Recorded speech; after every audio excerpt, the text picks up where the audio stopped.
I hit the button.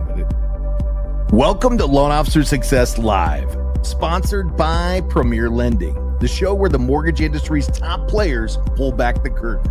Your host, Devin Dubuc, sits down with industry leaders, top producers, and game-changing mortgage tech innovators, all sharing their unfiltered strategies, bold ideas, and proven secrets for success.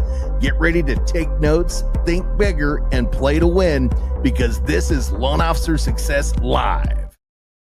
All right, guys, we are back, and I hope you guys are ready to think bigger, because we've got a giant here in the house today, and man, what a great story. We've got returning guest Gretchen Shelton. Gretchen, thank you for joining us today. But we've brought on Daniel, and I'm not going to try to pronounce the last name. Daniel, maybe you can do better justice than I can. That's your cue in. Ilie, thank you very much for having me. It's an honor. Ilie, what is that? What's that background? Ilie, nice. Well, the heritage. I was born in Romania, so that's where the heritage is, basically. I love it, man. I love it. Well, I got the pleasure of talking to you not that long ago. And, we were in the green room, we were having a conversation. And, I think one thing that people always wonder is like, how can you get, wealthy in this industry and start to develop real estate wealth? And, if I remember correctly, you were working at a restaurant. Is that right? Yeah, that's correct. I worked in hospitality about 10 years. Of course, my profession, where I went to school, bachelor degree in mechanical design engineer. I knew that. And then hospitality, they kind of go head to head, but that's something that I loved, working with people. And during my serving years, I discovered real estate and how to basically do it. Was just a story. Basically, the guy, a friend of mine came in. He's like, "Oh my God, I bought a house."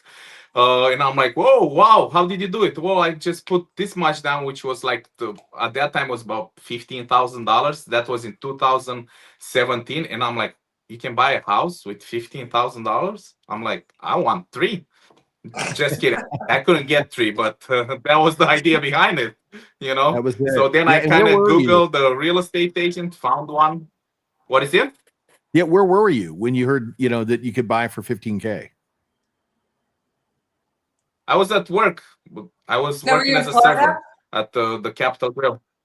So was in Naples, Florida, Grill. Yes. Yeah. Serving at Capitol Grill. Yeah. Somebody that you're helping out says, "Hey, I just bought a house for $15,000. You said, "Wow, show me the money," right? Like, how do we do exactly. that? I mean,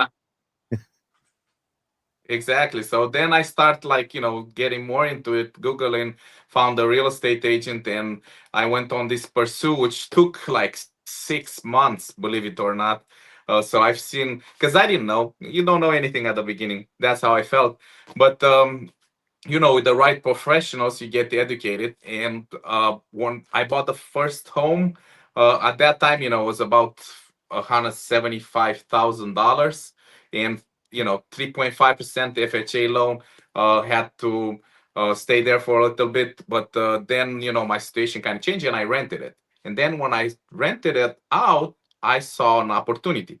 Although, just so you know, at that time, it was 2018. So I had a friend. He's like, "Oh my God, get ready. The economy is gonna crash because it's cycle every 10 years, because 2008 was right around the corner, and then expecting again another crash." And I'm like, "Oh my God, what am I gonna do?" So I rented the place. I was making, I don't know, $185 profit on it.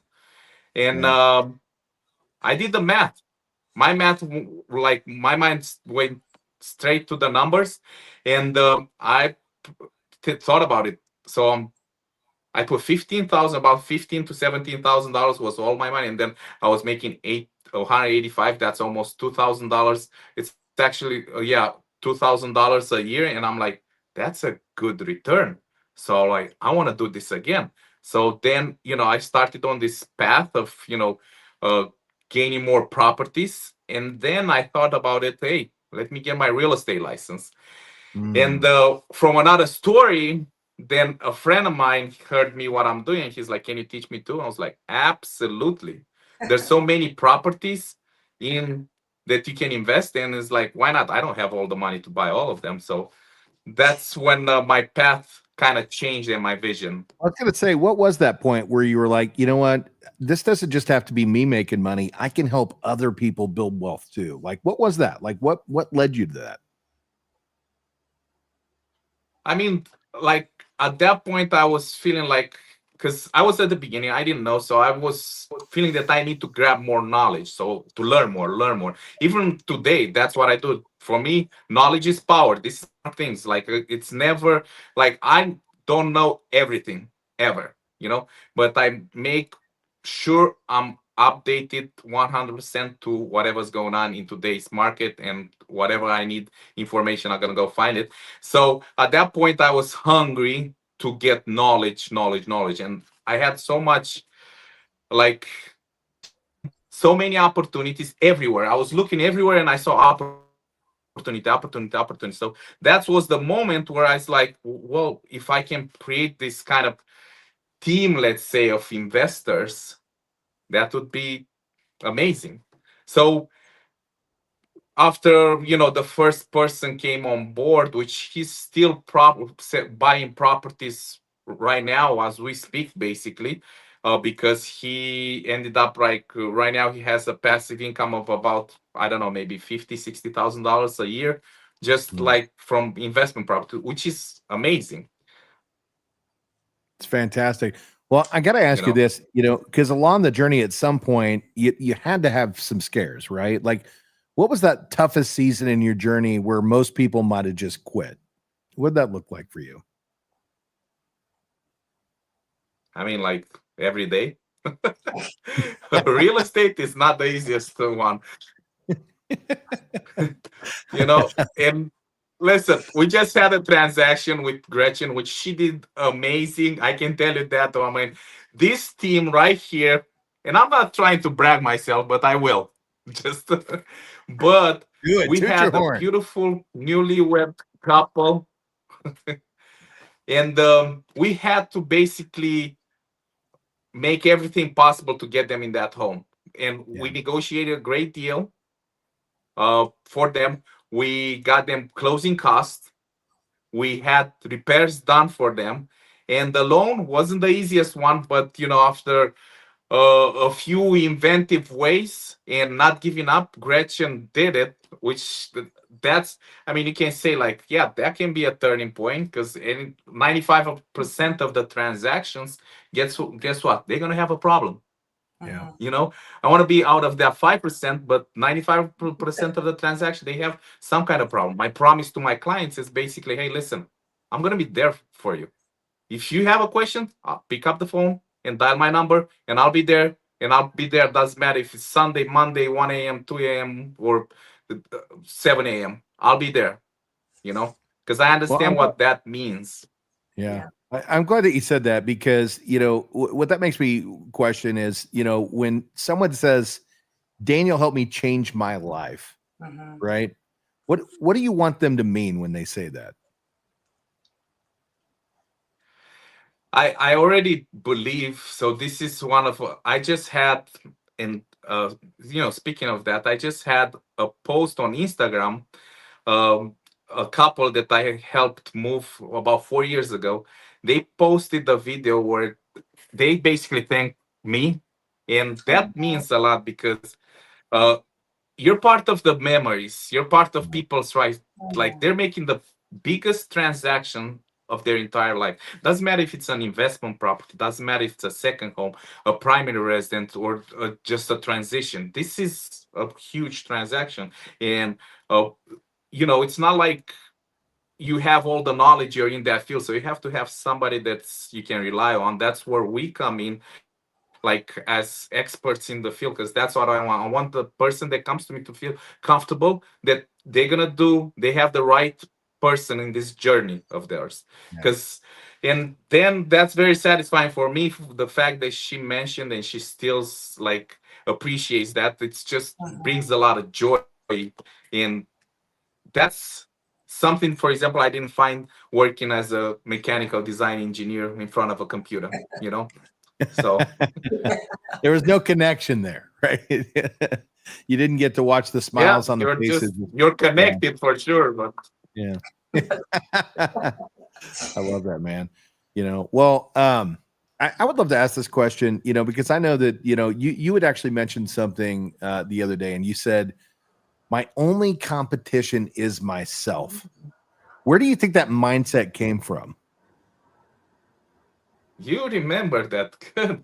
Well, that's the thing is, sharing is caring. And I learned that, as on my journey as an investor, because I shared that. And the same right now, I have a lot of, real estate agents from uh, my area here that, they ask questions. They want to know exactly how you did it, what you did. And I don't mind sharing exactly what I do, because I know that my competition is myself, because I want to become better than the guy that I was yesterday. And Yeah. anything that I add up, even if it's a quarter of percentage, in 4 years I'll be 100% more Mm, better. And every day getting better every day, that's the goal, because first of all, it's also for me, I'm a family person and I want to be better, a better father, a better husband, and in the same time a better asset for my clients and my friends. amen. Amen. Well, you touched on something, and I'd love to explore that. So you said, there's a lot of agents that are looking for the right answer, and the market that you're in, and it's 2025. We're approaching 2026 as we record live right now. What is it that you would say in this current market that you should be doing this? And if you're an agent or a client, right? Like, what is happening right now that people should be focused on?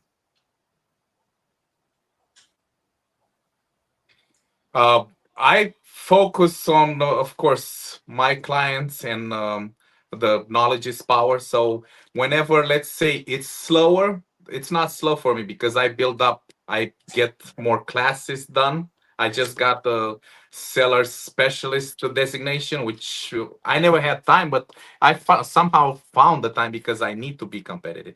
And right now, Yeah. as a real estate agent, I say for other real estate agents to get as many listings as you can, because Southwest Florida is about to go through again through something really great. You gotta uh, let's say the trifecta. Only I have two things, like mortgage rates. They announced them, they're gonna go down. That's the biggest thing. And secondly, we got season coming on in Southwest Florida. And guess what happens?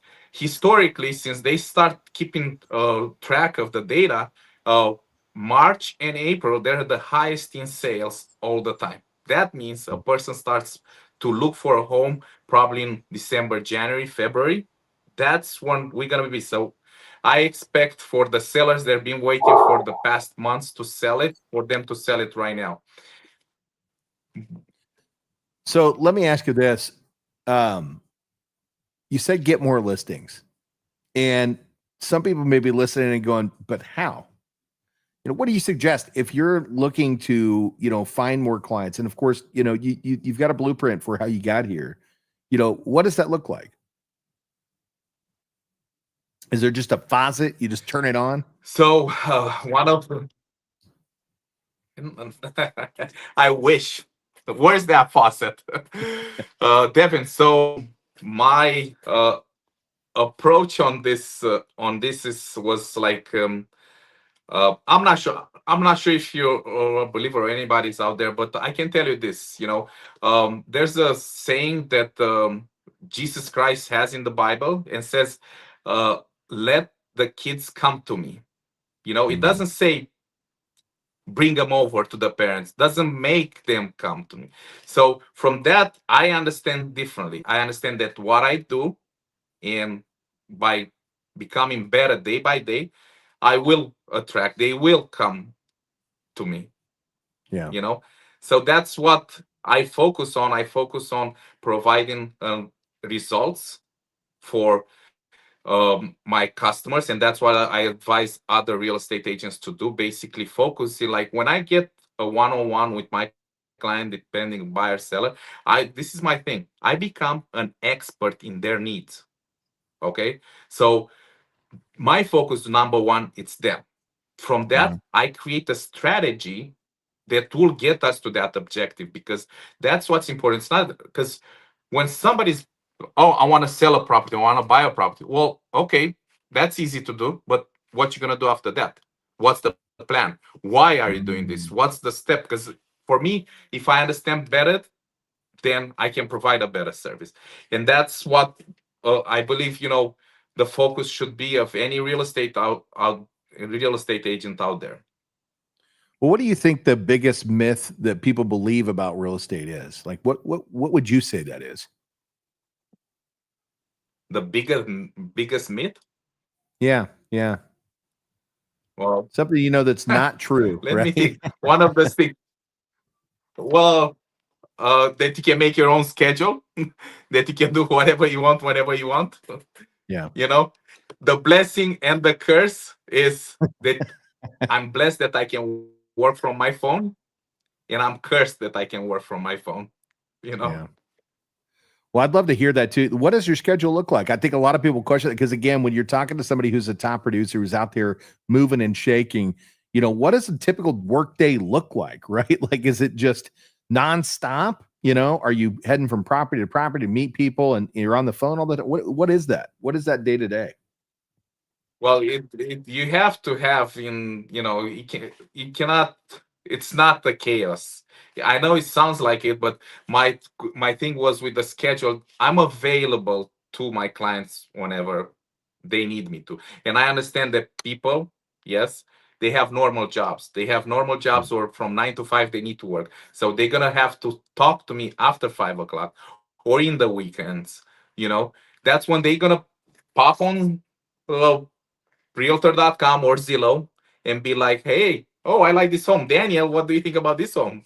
And I'm sure Gretchen agrees with this, because we had so many good conversation, and they were the weekend or they were after hours.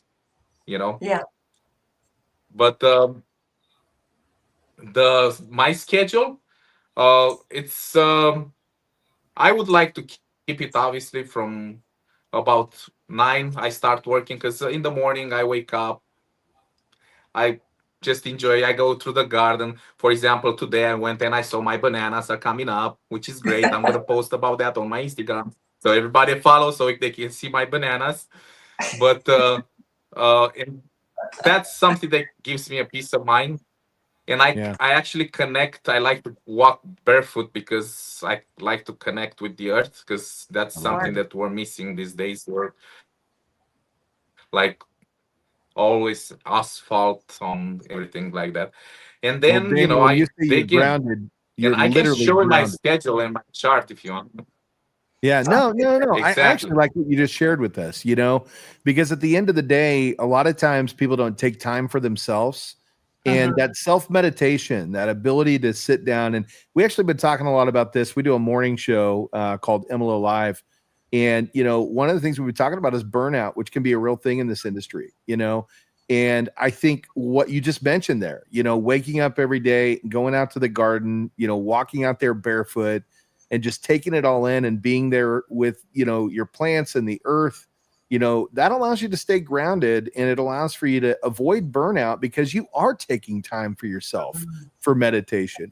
Would you say that that's one of the things that helps you, really, stay productive and focused, is taking that time for yourself? Oh yeah, absolutely. I mean, it's not a lot of time, but it's enough time to keep me on the right line. Yeah. Well, what is the And I biggest do like habit to end the. I think we have a delay. So. No, yeah, I've noticed that too. Sorry about that. I'm No, not you're sure fine. exactly what's going on, but um, I like to end when I can with a walk with my family around the neighborhood, so we can do those 10,000 steps that we need to. But So let me ask you this: what's the one habit that you would say really changed your trajectory for success? Wow. one habit that changed my trajectory for success.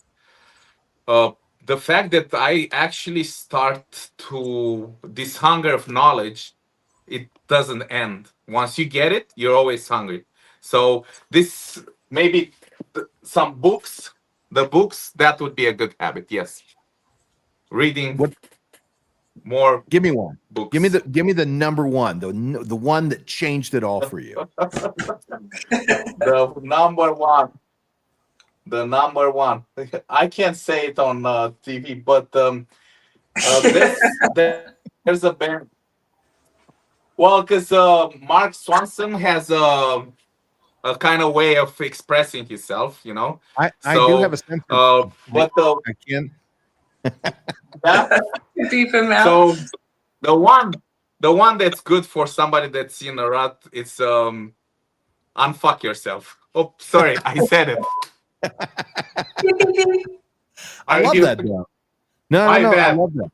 Yeah, but that's That's the book. important. Yeah, That's because a really good one. it changed your mindset. What was it about that book that just changed? What was it? What was it that just resonated with you and said, "Man, this is I got to do it." So it wasn't about me having to do something. It's me realizing that I'm doing it already, and Yeah. Mm. that basically put me on a perspective that, oh man, I'm doing a good thing. This guy agrees with me, you know, something like that was that resonated with me. I love that. Well, let me ask you this. Let's say we have somebody that's tuning in. They're working a 9 to 5. They hate it. They hate it, right? And they're listening to us in their car. They're on a lunch break.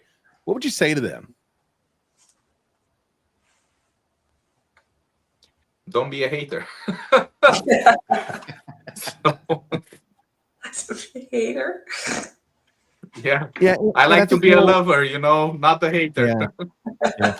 Well, more what I'm looking for is, you know, they're in a 9 to 5. You were in a 9 to 5. You know, you did that at one point in time. You punched a clock, so to speak. I know, you know, you're an engineer, but you were working a 9 to 5, and you went all in over here, right? So if they're kind of teetering and they're going, man, I don't love what I'm doing, and there maybe is something better, and I don't care if it's real estate or what it is, you know, what would you say to them if they don't love what they're doing, you know, that would motivate them to get out there and make a change?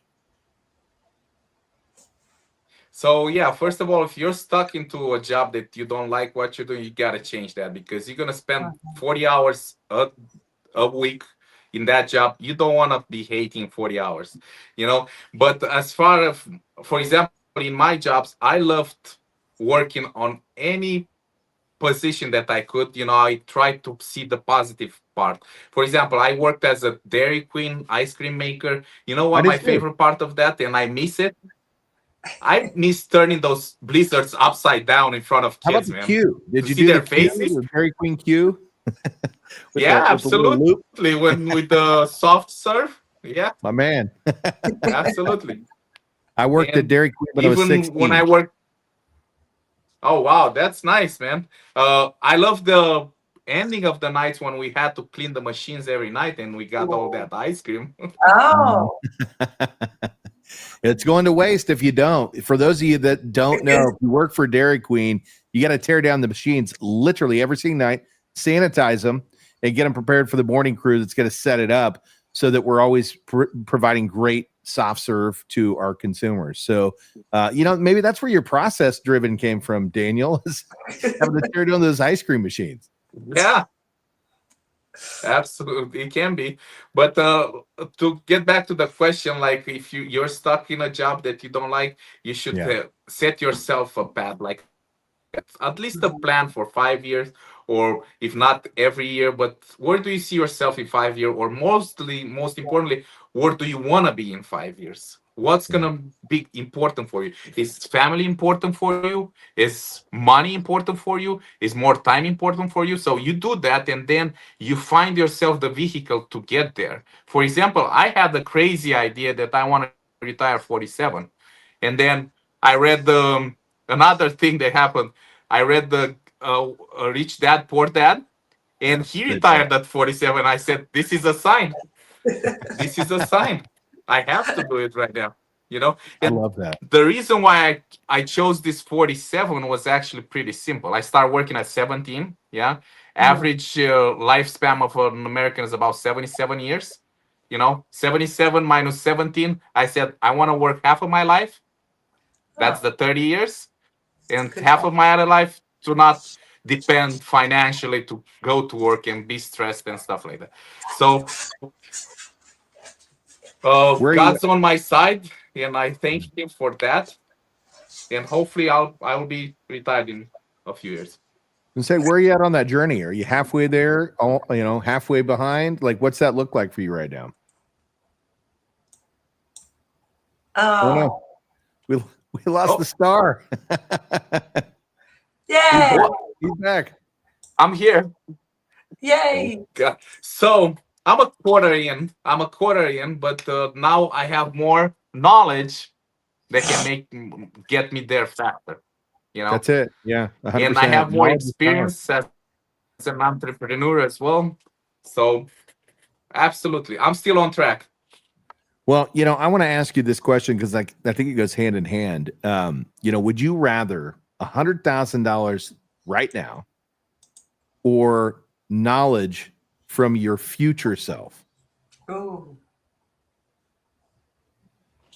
Knowledge from my future self.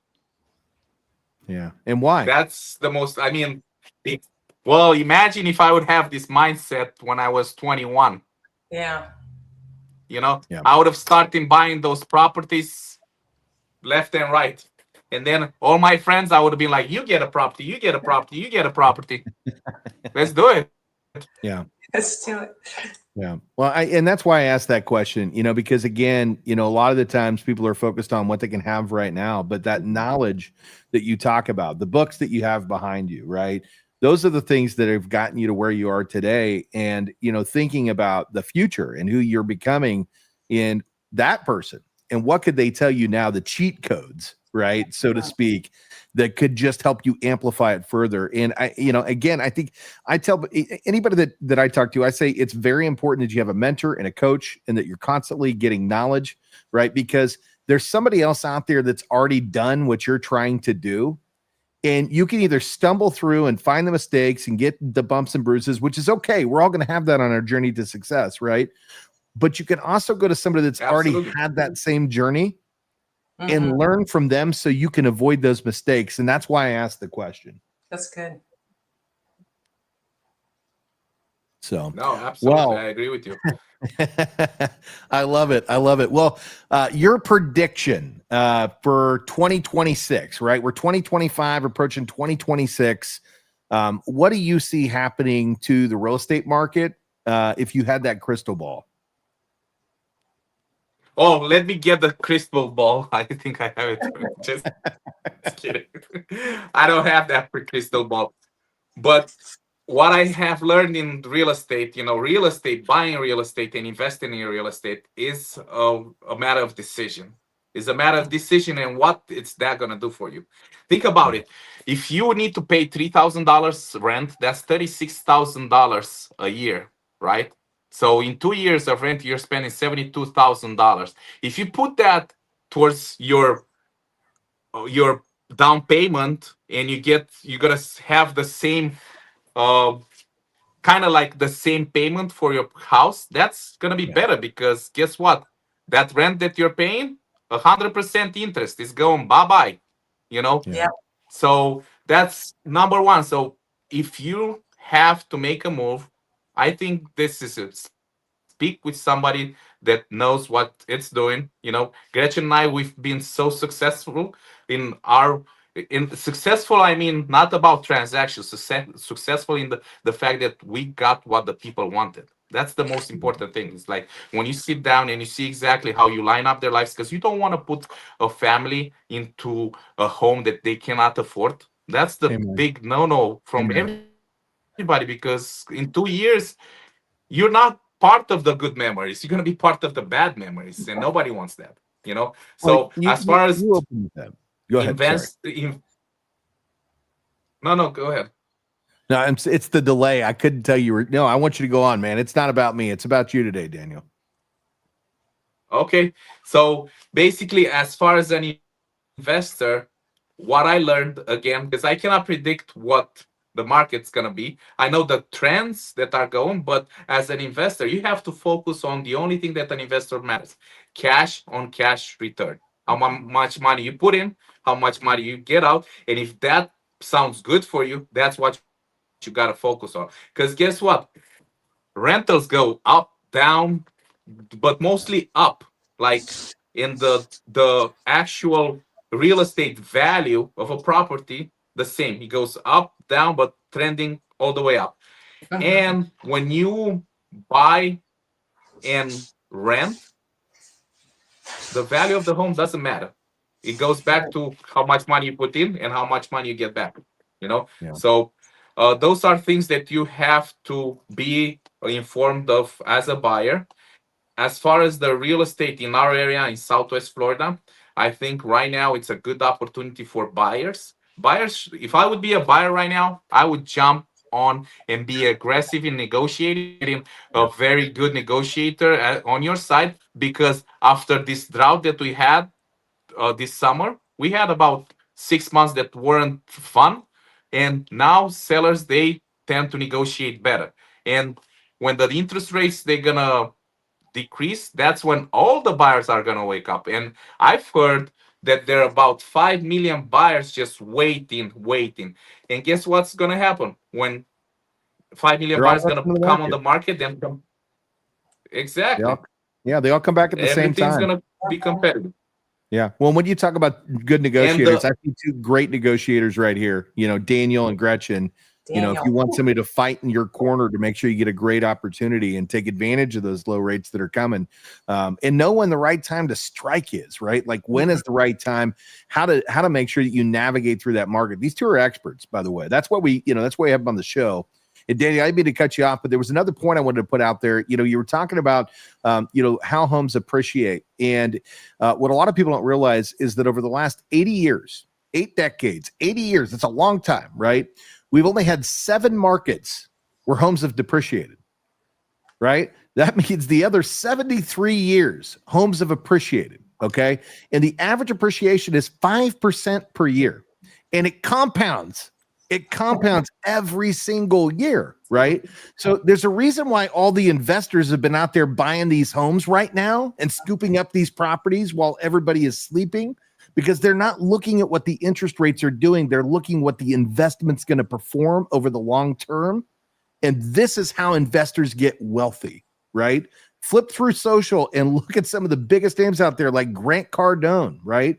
That guy went from being a car salesman who could barely pay his rent to being a billionaire, close to it if he's not already, right? Through real estate. So, you've got to pay attention to these market trends. What Daniel's talking about is a real thing. So I didn't mean to take the mic, man, but I wanted to cover that because I think it was hand in hand with what you were saying. No, absolutely. Definitely touched the right point right there. Because that's what's all about. I mean, if you're waiting in with the interest rate, you just said it. The interest rate in the 70s, they start climbing over 7%. And do you know, they went down in the 90s under 7%. All from the 70s to the 90s, they were even 18%. So if you would have waited that 20 years, you would have lost about, they quadrupled in value, the profits at that point. And when you ask somebody like, hey, would you have bought a property in 1980? They're going to say yes. Would you have bought a property in 1990? Yes. Would you have bought a property in 2000? Yes. Would you have bought a property in 2008? Right now, you're going to say yes. And always answer is going to be yes. But when you live in that time, for example, if you would have went back in time in 2008 and interview people, they would be like, no, I wouldn't have bought it. But if you look at uh, the whole picture, you see how it grows, the market grows, instead of just looking in a small area. Like, for example, the market report for August 2025 for Southwest Florida, for the Naples area, came in, and guess the median price how much was? Less than last year. 1%. 1% decrease. And now Yeah. I'm like, oh my God, the market's crashing. No, it's not. And the inventories, the inventories is about 4,900 units. And I'm like, I'm Wow. wondering how much it was in 2019. It was about the same 4,900 units. So inventory is the same, but if you compare it with 2 years ago, you're gonna be like, oh my goodness, inventory skyrocketed with 40%. Yes, of course, because we had that decrease of inventory. So that's again a really good point that you made about the whole picture and not just Big a picture. small little Yeah. frame. Yeah. That's why, sometimes it's good to read just the whole book, not just one page. Yeah, Man. that's Yeah. good. No, make sure the information you're getting is qualified. Yeah, right. You got to make sure that the source for that information is qualified. And let me tell you something, Daniel. You want to talk about having the right person in your corner. How about a guy that knows the market inside and out? Right. I mean, literally, he's rattling off statistics as to what's going Yeah. on now, but also years ago because he's a student of success. He's a student of success, and that's what you get when you work with great agents and great lending partners like Gretchen. Is people that are actually out there getting knowledgeable about what's going on in this industry so that they can provide you excellent service. And you open with this, and I love it, is asking great questions, because at the end of the day, you want to make sure that you're finding the right house for that person, the one that actually matters to them, that meets their needs, and also doesn't put them in a budget that they can't afford. Yep. And we love you for that, brother. Like, we love you for that. We need more great people out there like you doing amazing things. So guys, I know we're right here at wrap up time, and Daniel, brother, any closing words before we sign off today? So it's something that I read one time. I'm not sure exactly where, but the most important thing is, like, in this market, in all the markets, to spend more time in the market and not try to time the market. Mhm. That's powerful. That's powerful. Well, Daniel, I've had your ticker running across the bottom. I think a lot of people already know where to find you, but if you're looking for Daniel, you can get him at real_Naples on Instagram, at real_Naples on Instagram. Over on Facebook, it's Daniel dot, and I'm not going to say it, dot 14473. Ilie. Yeah, I told you I'm terrible. Thank you. Go find him over on Facebook. Go find him on social. Like and follow him. He's going to keep you informed on what's going on in the market. And if you need great advice, just DM him. Right? Just DM him. I'm pretty sure you'll be able to find his contact information over on those pages as well. That's what he's there for. So Daniel, brother, man, great time today. I really enjoyed getting to pick your brain and learn what's going on out there. Gretchen, I want to give you a moment of spotlight as well. Gretchen is a loan officer. You're serving South Florida market in general. And yeah, you're based out of Naples, right? Yes. Naples, Florida. I love it. So Daniel's the real Naples, and Gretchen is the loan officer of Naples, and you can find her at Gretchen Loan Officer on Instagram, and go check her out. You can also find her on Facebook.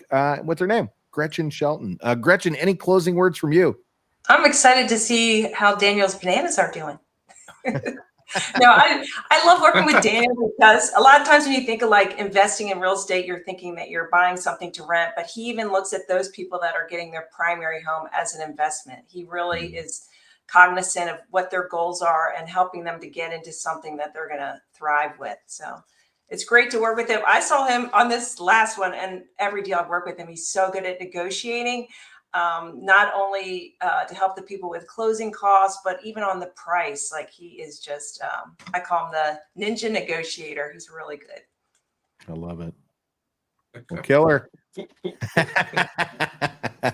I love it, man. Well, hey, again, Daniel, thanks so much. Guys, if you caught the end and didn't tune into the whole thing, what we were talking about is how Daniel heard that he could purchase a property for $15K and turn that into a career and a giant portfolio of investments, and then turn that into the ability to help others, lead them to home ownership. So this was a really good one. And man, brother, I appreciate you again so much for being here. We'll have to do it again sometime.